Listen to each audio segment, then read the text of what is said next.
चंद्रशेखर आजाद की मेहनत पर पानी फेर रहे सपा और बीएसपी का फैसले, बीजेपी को सीधा फायदा। समाजवादी पार्टी से बातचीत टूटने के बाद चंद्रशेखर आजाद अकेले ही चुनाव मैदान में कूद गए हैं। ऐसे में इस सीट पर दलित मुस्लिम वोट सपा बसपा और आजाद समाज पार्टी के बीच बंट गए हैं। उत्तर प्रदेश नगीना लोकसभा सीट इन दिनों सुर्खियों में बनी हुई है। इसकी वजह है 4 साल पहले बनी आजाद समाज पार्टी, जिसके अध्यक्ष चंद्रशेखर आजाद इस सीट से पहली बार लोकसभा चुनाव लड़ रहे हैं। इस सीट पर पार्टी ने पूरा दम लगाया हुआ है, लेकिन सपा बसपा के प्रत्याशी आने से यहाँ दलित मुस्लिम वोट का बंटवारा हो सकता है, जिसका सीधा फायदा बीजेपी को मिलने की उम्मीद है। नगीना लोकसभा सीट पर दलित और मुस्लिम वोटर्स निर्णायक भूमिका में हैं।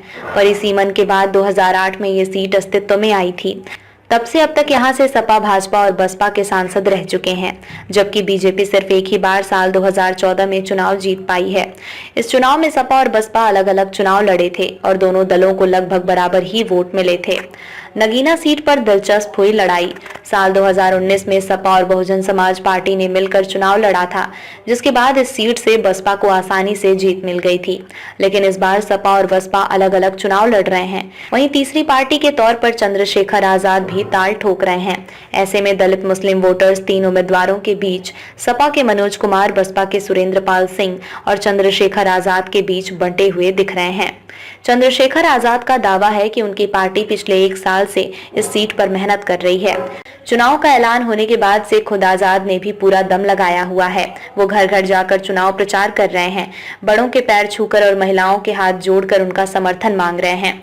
जाहिर है कि वो बड़े स्तर पर सपा बसपा के वोटों में सेंध लगाने को तैयार हैं। वाई श्रेणी की मिली सुरक्षा। चंद्रशेखर आजाद को वाई श्रेणी की सुरक्षा मिल गई है, जिसके बाद उन पर पिछले दरवाजे से बीजेपी के साथ मिले होने का आरोप भी लग रहे हैं। लेकिन आजाद का कहना है कि उन्होंने गोलियां खाई हैं और बीजेपी का विरोध करने की वजह से वो जेल भी गए हैं, इसलिए उन्हें लेकर ऐसी बातें करना बेमानी है। आजाद ने बसपा नेता आकाश आनंद के चुनाव प्रचार में उतरने पर कहा कि वो मुंह में चांदी की चम्मच लेकर पैदा हुए हैं, उन्हें अभी बहुत कुछ सीखना है। चंद्रशेखर आजाद ने नगीना सीट से पहले ही चुनाव लड़ने का ऐलान कर दिया था। चंद्रशेखर आजाद ने नगीना सीट से पहले ही चुनाव लड़ने का ऐलान कर दिया था, जिसके बाद माना जा रहा था कि इंडिया गठबंधन में उन्हें शामिल किया जा सकता है। लेकिन बाद में सपा अध्यक्ष से उनकी बातचीत टूट गई, जिसके बाद चंद्रशेखर आजाद अकेले ही मैदान में कूद गए हैं। वहीं इस सीट पर दलित मुस्लिम वोट बंटने से इसका सीधा फायदा बीजेपी को होगा और अब बीजेपी यहां मजबूत स्थिति में पहुंच गई है।